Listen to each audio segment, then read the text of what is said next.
बुलढाण्यात 37वा राष्ट्रीय सुरक्षा सप्ताहानिमित्त जनजागृतीपर कार्यक्रम संपन्न।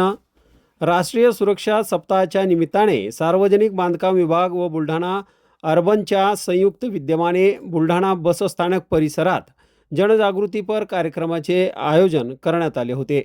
1 ते 31 जानेवारी दरम्यान हा सुरक्षा सप्ताह राबविण्यात येत असून अपघातांच्या घटनांवर अंकुश ठेवण्यासाठी जनजागृती करण्यात येत आहे। सर्वप्रथम शहरातून रॅली काढण्यात आली। त्यानंतर आयोजित कार्यक्रमात जिल्हा मुख्यालयातील अधिकारी कर्मचाऱ्यांनी वाहतूक नियमांची शपथ घेतली। या प्रसंगी बांधकाम विभागाचे कार्यकारी अभियंता जितेंद्र काळे, बुलढाणा अर्बनचे सर्वेसर्वा राधेश्याम चांडक, जिल्हाधिकारी डॉक्टर किरण पाटील, पोलीस अधीक्षक निलेश तांबे, गुन्हे शाखेचे सुनील अंबुस्कर, शहर ठाणेदार रवी राठोड यांच्यासह आदी उपस्थित होते। आव्हान राहणार आहे। नमस्कार। 37वा राष्ट्रीय सुरक्षा सप्ताह सार्वजनिक बांधकाम विभाग बुलढाणा व बुलढाणा अर्बन सोसायटी यांनी संयुक्तपणे आज या ठिकाणी साजरा केला।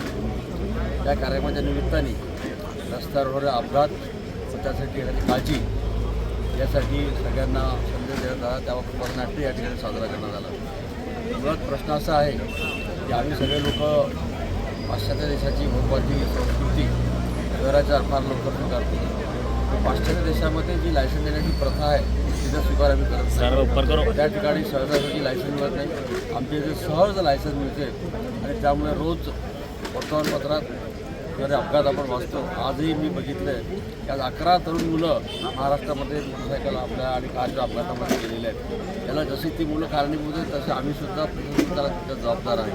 कुणी दिवशी गाडी चालवते, हेल्मेट वापरत नाही, ठरवून गाडी चालवतात, मर्यादा नाही, त्यामुळे असे होतात। मी आपल्या सगळ्यांना असं आवाहन करेन की आपण सगळ्यांनी शासकीय अधिकाऱ्यांनी कुठेतरी लायसन्स देण्याची प्रथा आहे ही कडक करावी आणि रस्त्यावर ते सिग्नल्स वाहतूक नियंत्रण याकडे विशेष लक्ष द्यावं आणि या बाबतीमध्ये जनजागृतीचा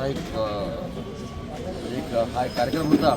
आपण सगळे या ठिकाणी आलात, धन्यवाद। भाईजी, जसं हायवेवर स्पीड लिमिटची ही व्यवस्था केली जाते, जर स्पीड लिमिटच्या वर गेलं तर त्याला दंड आकारण्यात येते, तर बुलढाणा शहरामध्येही किंवा जिल्ह्यात असे जे स्पीड लिमिटची जागा आहे तिथंही असं काही करायला पाहिजे असं काही वाटतं का? असं वाटतं, पण हे राबवणारी यंत्रणा कुठे आहे शासनाकडे? एवढी ट्रॅफिक पोलीस कुठे, एवढी पोलीस यंत्रणा कुठे आहे? कसं काय शक्य आहे? लोकांनी स्वतः कायदे पाळले पाहिजे, मनावरती नियंत्रण ठेवलं पाहिजे। शासन काय काय करणार आहे? ते ॲटोमॅटिक सिस्टम आहे, जर लिमिटच्या वर गेलं तर ॲटोमॅटिक त्याला दंड आकारण्यात येते। असं काही झालं तर मग लोकांना माहीत पडेल की इथं स्पीड लिमिट शक्य एवढी मोठी यंत्रणा, एवढी मशिनरी शासन उभारू शकेल मला वाटत नाही। जे सिग्नल उभारले ते जरी पाळले तरी पुष्कळ झालं। सर्वांना नमस्कार। मी जितेंद्र काळे, कार्यकारी अभियंता सार्वजनिक बांधकाम विभाग बुलढाणा। आज 37वा राष्ट्रीय सुरक्षा सप्ताह आपण साजरा केलेला आहे। जवळजवळ हा रस्ता सुरक्षा सप्ताह जो आहे तो 1 जानेवारी ते 31 जानेवारीच्या दरम्यान पाळला जाणार आहे। त्या माध्यमातून आपण पूर्ण जिल्ह्यात, म्हणजे आमचं जे उपविभाग आहे, चिखली असो, मेहकर असो, देऊळगाव राजा असो, त्यानंतर बुलढाणा असो, या पूर्ण यांच्या ज्युरिडिक्शनमध्ये हा सप्ताह राबवला जाणार आहे। या रस्ता सुरक्षा सप्ताहाचा उद्देश एकच आहे की लोकांमध्ये जागरूकता निर्माण व्हावी आणि रस्ता अपघाताचं प्रमाण कमी व्हावं। आपण जर पाहिलं आहे की दररोज 450 लोक मृत्युमुखी पडत आहेत, तर हा आकडा कुठंतरी शून्यावर यायला पाहिजे। त्यासाठी लोकांमध्ये जे वाहन चालवतात त्यांच्यामध्ये जागरूकता होणे फार गरजेचं आहे। आपण जर पाहिलं असेल तर एक आपल्या बाजूच्या राष्ट्राचं जर आपण उदाहरण घेतलं ऑस्ट्रेलियाचं, तर ऑस्ट्रेलियाचं प्रमाण हे अत्यंत नगण्य म्हणजे शून्य आहे। तर आपण सुद्धा आपल्या नागरिकांमध्ये जागरूकता निर्माण व्हायला पाहिजे। त्यामुळेच आज या सप्ताहाचं आयोजन करण्याचं शासनाला आवश्यकता पडलेली आहे। मित्रांनो, जर आपण सजग झालो तर निश्चितच आपल्याला रस्ता सुरक्षा सप्ताह राबवण्याची आवश्यकता पडणार नाही। या माध्यमातून आपल्या रस्त्यावर जवळजवळ 1.5 लाख लोक मृत्युमुखी पडत आहेत, तर हा आकडा कुठंतरी थांबायला पाहिजे।